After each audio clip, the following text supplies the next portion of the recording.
Hello, hello, hello. Good evening, everyone. Good evening, dears. So another session today is going to be with the teacher coordinator, teacher trainer from Argentina, Ms.Mikaela Armelini. Before we start, guys, I would like to remind you that I've launched a YouTube channel, and starting from the following week, so today we're gonna have the session, and then next week and after that all of the ongoing interviews will be happening on my YouTube channel. So please check the link in my profile description, follow this channel, please subscribe, because apart from the interviews there will be other formats of the videos and just other ideas. So I hope to see you there. Please subscribe, please follow.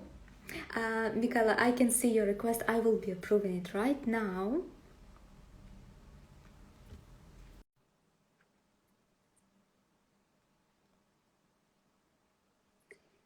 Okay, so we are waiting.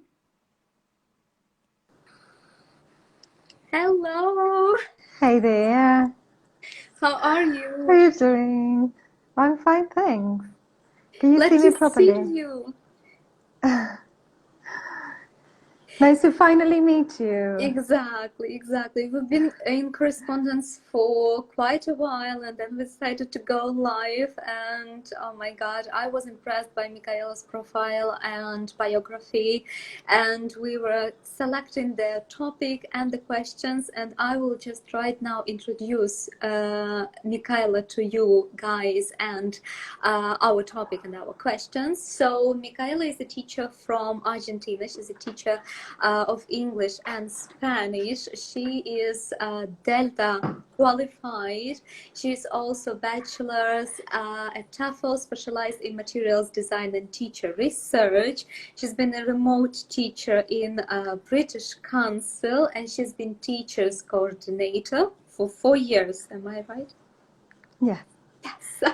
Okay, and what we will be talking today about is teacher development and our motivation, our burnouts, and our dreams, and all what we are going through right now. So Mikaela will be sharing her experience, how she's supporting the teachers and how she's coordinating them and helping them, her insights of current situation, offline, online, how she's supporting the teachers. So all of the tips and tricks we will be covering today. And apart from this, I just right now recommend you, dears, to follow Mikaela. Make sure to follow her Instagram, and she also has YouTube channel, and she has a lot of the helpful resources and materials for teachers, which, Mikaela, could you please give us an idea of, just from you to hear about it? What are the materials and what teachers can find on your profile? Thank you for your introduction. Very flattering, by the way. Yes, a little bit of everything of the resources I find online. I think most of them are hacks that make my life easier, and then also can help students and interact with students in a different ways. And from tips and apps to record videos and add subtitles to teaching videos, up to how to organize your lessons, your schedule. And yeah, I'm mostly focused on remote teaching, because that's what I do, that's what I'm interested in at the moment. But I also always add topics and things that can be of interest to anybody, any teacher. For example, one of my recent posts is on self-observation and how important that is.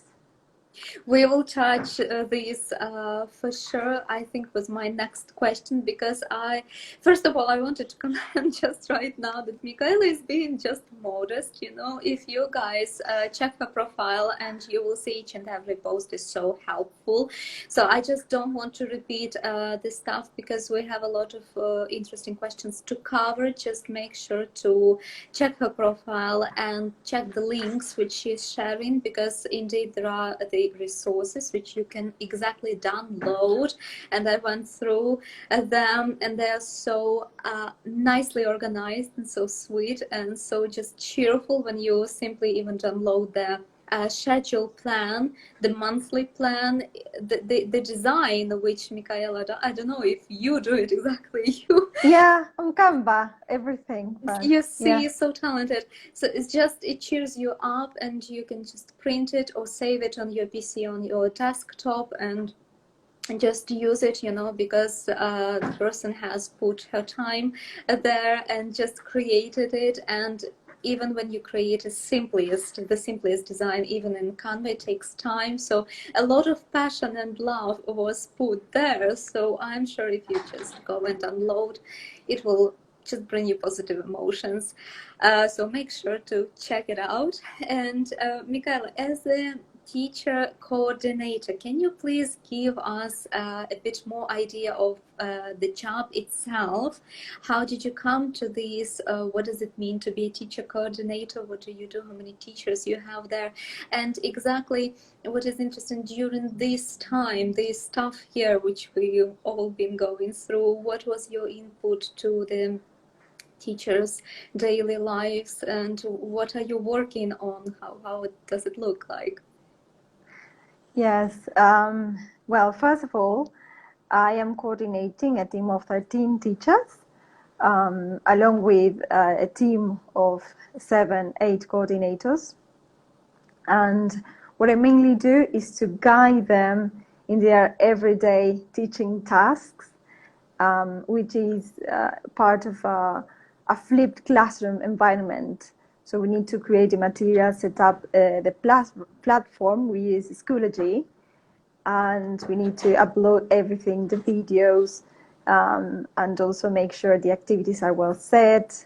And then, of course, have telepresence sessions. I mean, we call that the live sessions. Mm-hmm. And yeah, follow up with classroom teachers, because in the project we are working in, the schools are in Uruguay, so we need to follow up with the classroom teachers. We coordinate with them, lots of communication to be on the same page and help the kids. So yes, lots of meeting with the remote teachers, lots of follow up on how they are doing. If they find any challenge, then yeah, I need to be there to help them. And I'm really, really glad that all of my remote teachers are just great, really, really fabulous. And yes, they always find new ways to do things and also share. So that's like a really bright community. Nice. And really, really so great. Was it your project, your private project, or is it within the British Council community of the teachers? What does it look like? No, yeah, this is my job at the British Council at the moment. Yes, we are working on a remote teaching project. Mm-hmm. So you're in the communication with the teachers from Argentina and Uruguay? Yes, exactly. Remote teachers of English with classroom teacher who do not necessarily know English. They are, classroom teachers. Yeah. And they are there for the group of students, you know. Nice. So do you have kind of supportive syllabus for them, or do you go just live to have a meeting where the teacher is sharing her, let's say, challenge, and you just on the go support them, or do you have some kind of plan, the scheme which you follow in order to improve this or that situation? Yes, we have sort of a contingency plan prepared, because coming from experience, we know more or less what challenges remote teachers will find. So yeah, we also have an induction program where we train teachers on the main areas needed in remote teaching. For example, defining what distance learning is, defining what remote learning is, their differences, their challenges, the learning environment, because face-to-face lessons are different from remote lessons, and hybrid teaching is also different. And then we need to have those concepts very clear before starting, and that's within the induction program. And then we have, yes, different follow-up sessions on these, of course, but there are always small challenges that may appear. Absolutely. And yeah, you need to follow them up. I think such a question I will ask you now, because I assume just that all teachers from different countries, they would be interested to hear whether we all have kind of the same problems or the problems are different. So throughout this year that we've been kind of on distance learning, what would you say, has the situation improved within the skills between the teachers and students, the organization of the lessons, how the lessons are going, how teachers and students are interacting? What are the lessons which your teachers learned, and some skills that they gained and improved and now excel, and which of those which they still need to improve and go through? Very good question, I must say.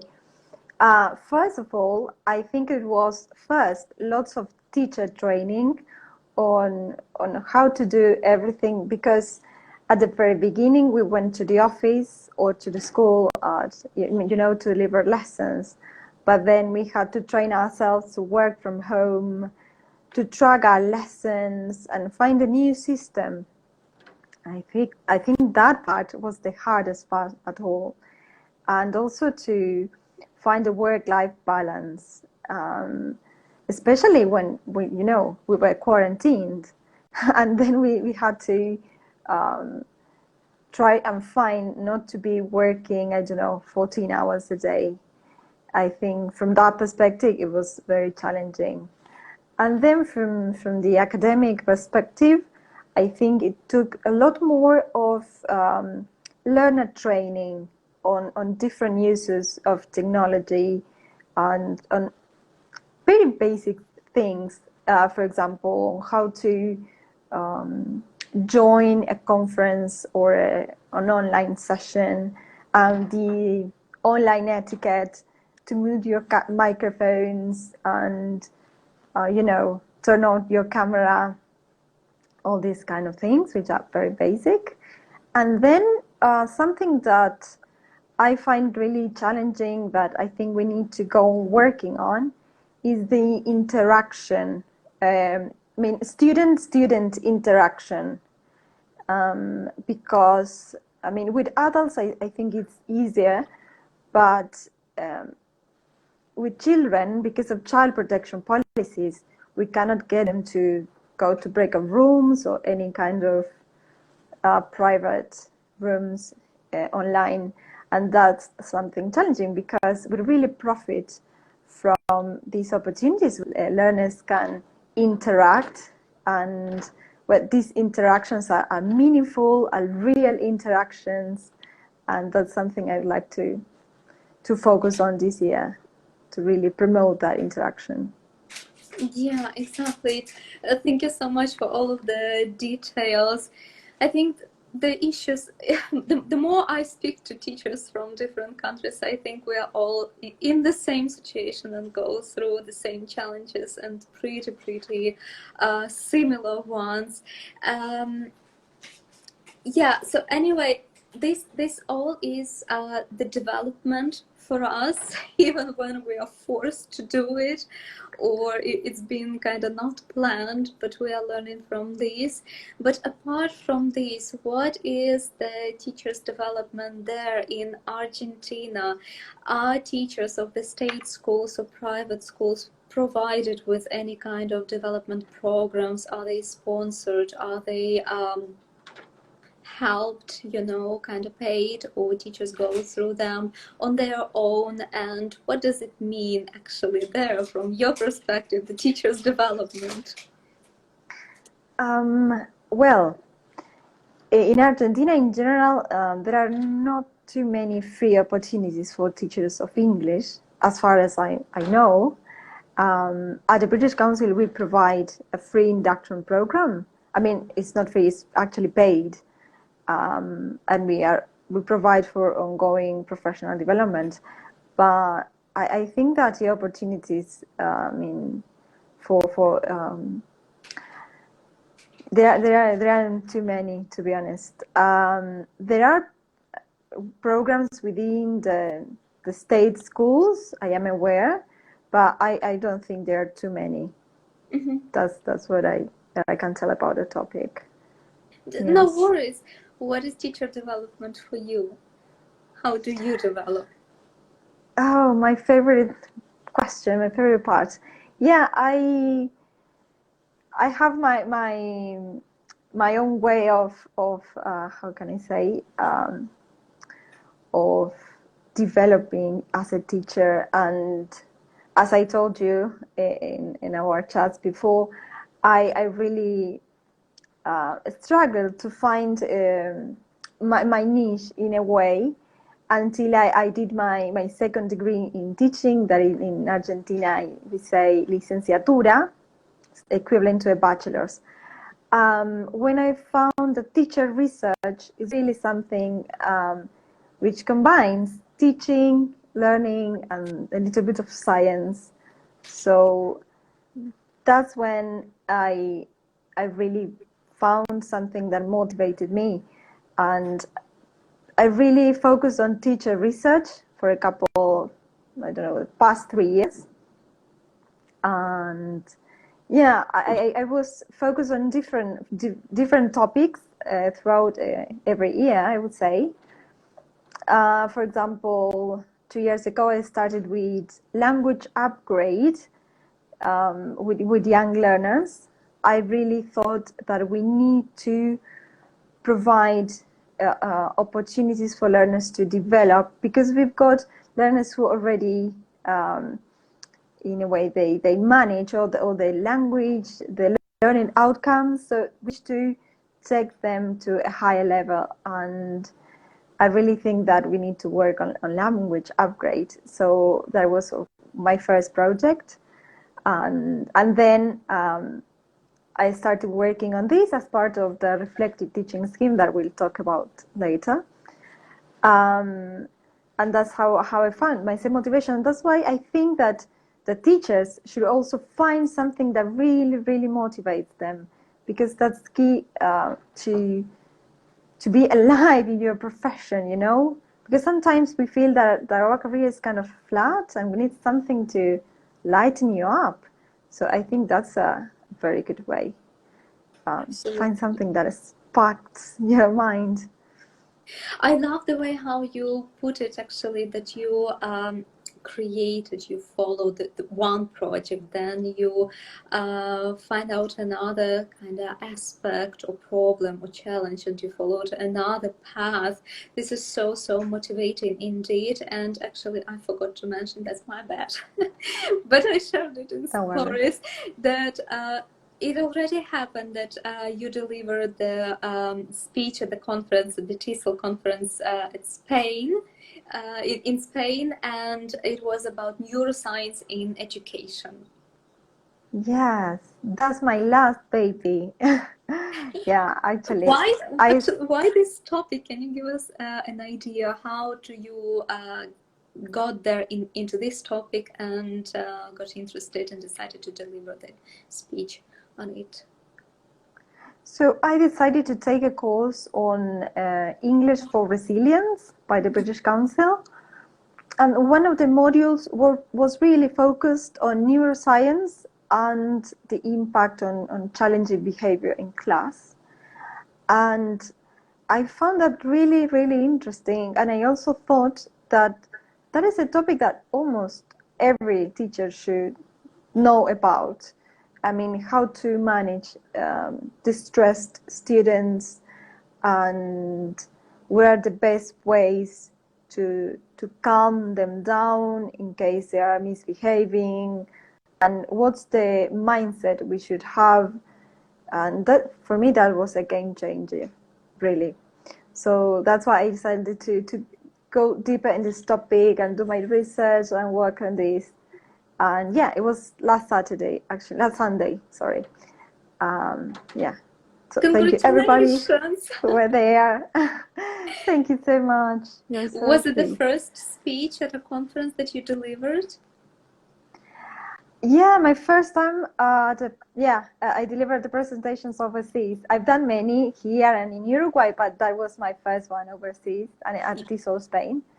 So I'm really, Bravo really to you, happy. and I hope many more to come. It's just the beginning, as they say. Yay! I hope, yes. Yeah, I was You mentioned really glad. this. You mentioned this reflective teaching professional development scheme. Can you give us more idea here? Well, that had an interesting beginning because we were three teachers. We had different ideas in mind, and one of us wanted to focus on teacher research. That was me, of course. And then the other teacher wanted to create an action research, like a bigger project. And one of the other teachers wanted to focus on more of the theoretical part, like foster and writing for professional development for teachers. So we had this library at the remote teaching center. So we wanted to this. So we got together with our land manager, and then she told us, why don't you get together, the three of you, and create something out of this? And then, yes, we decided to create a scheme. At the beginning, we were only 5 teachers. We got together and discussed our main challenges of the week. And then we read a portion of an academic writing related to teaching, sometimes not, but it had to be academic writing. And then we thought of ways to overcome those challenges. And then in the subsequent sessions, every teacher focused on one challenge or one teaching problem, let's say. And out of that, we created focus groups. So then all the teachers that had doubts or questions related to the certain teaching challenge, they could resort to that one. And that's something we want to continue doing this year. And this was really useful. For example, some of the areas where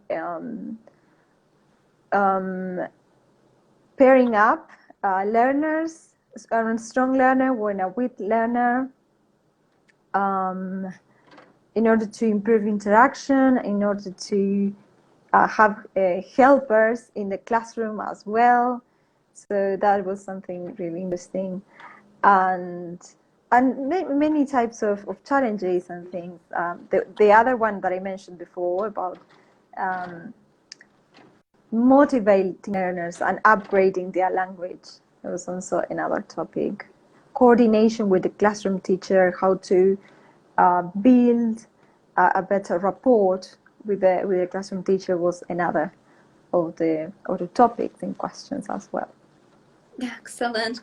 And so it is like a membership, like a club. So you meet on regular basis with the teachers. Does it happen like this?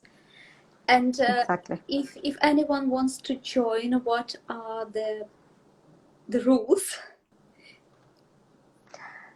It's completely voluntary. It's not paid like the other. It's completely voluntary, and we try to keep the sessions independent. So if the teacher can, they can still come the other session and still get an idea of what's happening in a way. And we upload everything on the same platform we teach. So everything is there handy for everybody to have a look at if they are interested in or have questions or doubts. But it's within the Remote Teaching Center at the British Council as well. Excellent. So do I understand correctly that anyone who is watching our session right now can just go to your website, check out the details, and join any session independently as they wish? No, it's only for British Council staff. That's what I mean. Okay. But I'm also thinking of creating this for anybody who can join, apart from that, because I think it's really empowering, especially for remote teachers working in isolation, that they don't have a support, and so that's really great because it creates a sense of community as well. As you were describing it, I completely imagined it, when the teachers meet and share. It's like, what they call it right now, it's not brainstorm, it's mastermind, if I'm not mistaken, they call it. Like, the people are coming and sharing their problems, and everyone is contributing into the challenge that the person is going through, and kind of providing the support to each other, and as you said, kind of focus on some particular challenge for some time. That sounds just amazing. That's a very good idea, of course. So everyone who is watching our session right now, our live stream, please leave a comment saying, I want, I will come. Just open it, please, for me, because I'm there. Just let us know. Let Mikaela know that you would like to participate. It was actually it's actually what you say. I found myself learning a lot from the corridor chats, like, oh my God, this application I'm using, this is so helpful, something like small comments, or I'm doing this with this teacher, with this school, with this group, and it's really working and all that. So those comments also are really helpful. And I also thought that it's also necessary to provide teachers with a more horizontal way of professional development, because it's not, it's good to have training sessions and webinars and all that, but then I think it's good to get teachers talk, what to say, what they really feel, what they really want to say, and talk about their experiences, That's why. Why don't you open such a room on Clubhouse? Like, on a weekly basis with the topic. Because anyway, you would be open in this as a free basis, am I correct? So like anyone can join. Yeah, so, of course. Like on Clubhouse, you have it regularly. I will be that'd the be first great, to join actually. Pinar as well, saying that she will come. Of course, that'd be great. Actually, I've got a Telegram channel, but yes, Clubhouse is more for speaking, so that's better, a lot better. Yeah, I mean, whatever works for you, obviously, and the most important for your audience, what teachers prefer. But yeah, I actually love this idea that sometimes we can organize such video chats, and just hear each other and see each other. But this Clubhouse idea is also very nice because you can just join, and only voice is needed. You don't need any kind of preparation. You just come and share whatever you think and whatever you feel just within the topic which is there. That's fabulous. I agree. Yes. That's a nice idea. And Mikaela, you mentioned the motivation. So what do you think? How can we stay engaged? How can we go through all of the burn down? What are the practical solutions that you maybe come through and you suggest to your colleagues, to your teachers who say, like, I don't have any more motivation, I'm down? Yes, that happens. That happens to all of us at some point. And yeah, what I think is you should, first of all, try to self-observe your lessons and focus on one thing. For example, teacher talk time, and analyze it, and find areas for improvement within your teaching practice. That's a way of getting focused and getting motivated, I believe. It can be any area, actually. You don't have to focus on everything. And also, I think it's good to focus on the things you're doing well as well, right? It's good, because that's why I think self-observation, I'm a big fan of self-observation. That's why I think that self-observation is so powerful, because you get to see how great you're doing things or what you really want to improve. I think that's a starting point. And also the next step could be getting somebody to observe your lessons. That's also really, really helpful. In my case, I observe my teachers, my colleagues come observe me. But if you don't have anybody, you can, call a teacher friend, or you can download a recording of your lesson and share with them. And that's a way of starting, getting motivated, I believe, or that at least that worked for me. Other ways, engaging in materials creation, engaging in creating games, engaging content for students, because that's where you will start enjoying your lessons. And of course, students will love your lessons. But I think that the first thing to bear in mind is to enjoy what you're doing and engage in preparation. That's why I created an online course also on materials design, especially games, and how to make the classroom more interactive and more funny in a way. For you as a teacher, and of course for your students, but I think that we really need to think of it as profitable for us as well. Very nice idea which you are saying. Absolutely agree. If I may, I'm gonna simulate a situation, if you allow me. Let's go through this. Let's say that I'm demotivated, okay, and I'm done. I have burnout, and I know that I'm not delivering the full potential. I'm trying because I'm there for my students, but still I'm kind of half that, but let's say, okay, too tired. And I've been creating the teaching material, my materials for lessons, and I'm just tired, eyes tired, head tired, everything.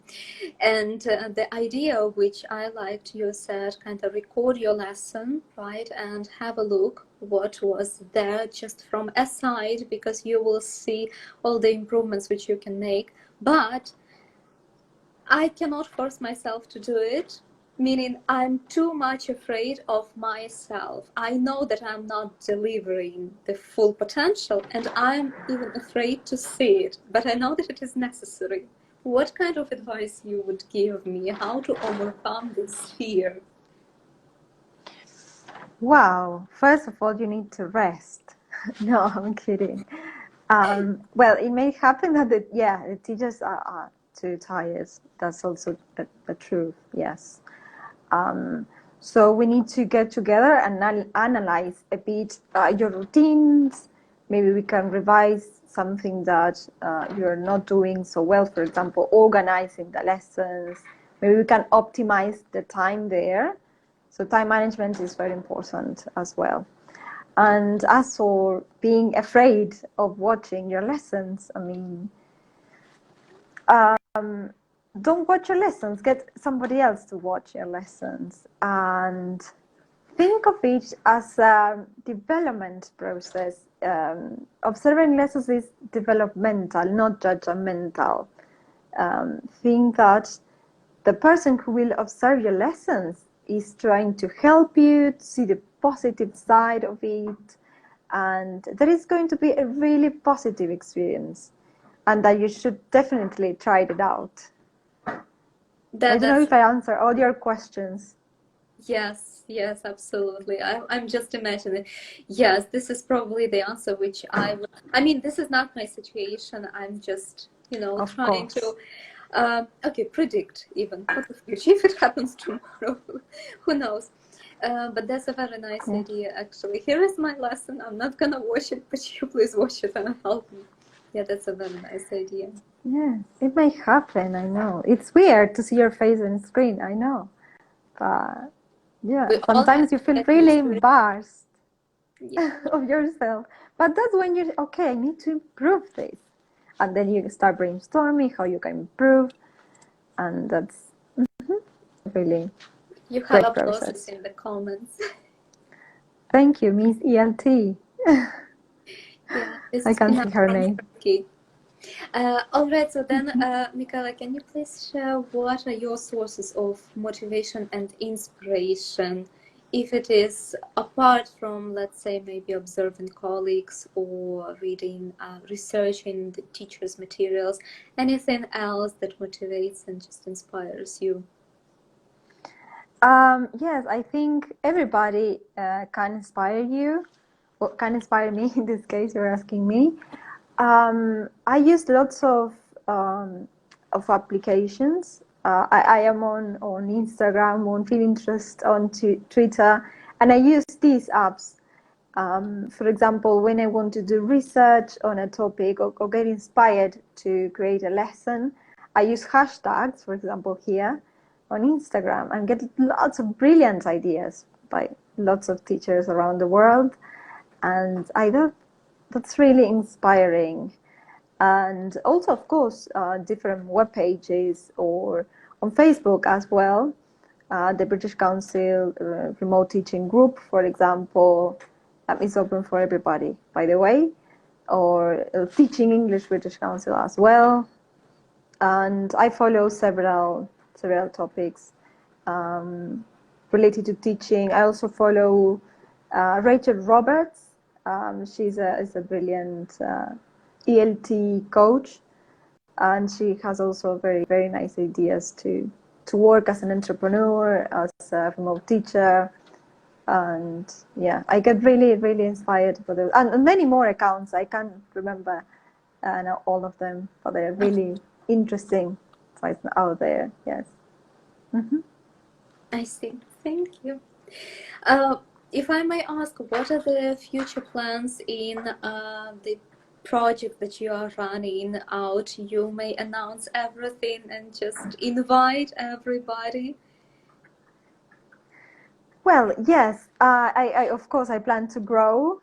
I am planning to launch my online course on different online courses platforms like Udemy, for example, and Coursera and the sort of the like.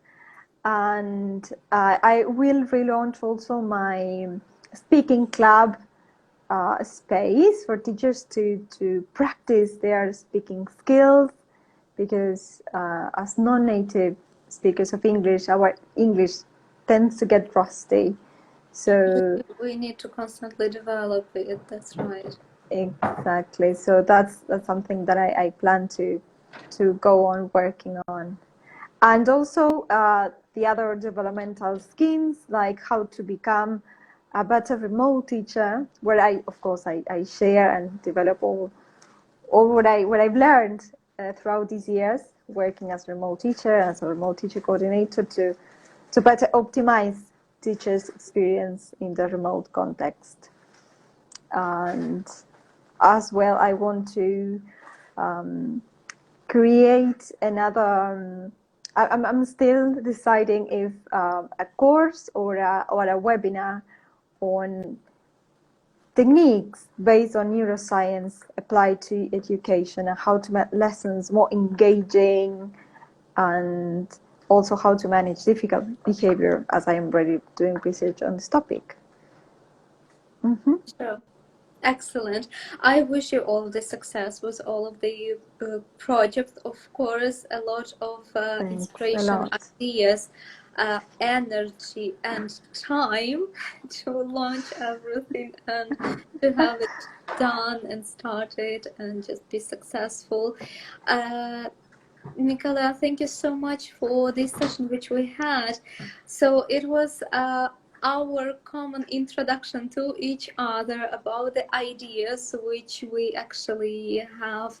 Mikaela is sharing her experience and the projects which she is going through, but I hope that we will meet again to talk about any of those in deep details from the practical maybe perspective or kind of theoretical, that you may maybe share the experience how to organize such clubs or such communities for teachers, so that other teachers in their countries and their cities can also follow you and just ask you for any advice or even consultation. So we can think of it. What do you think?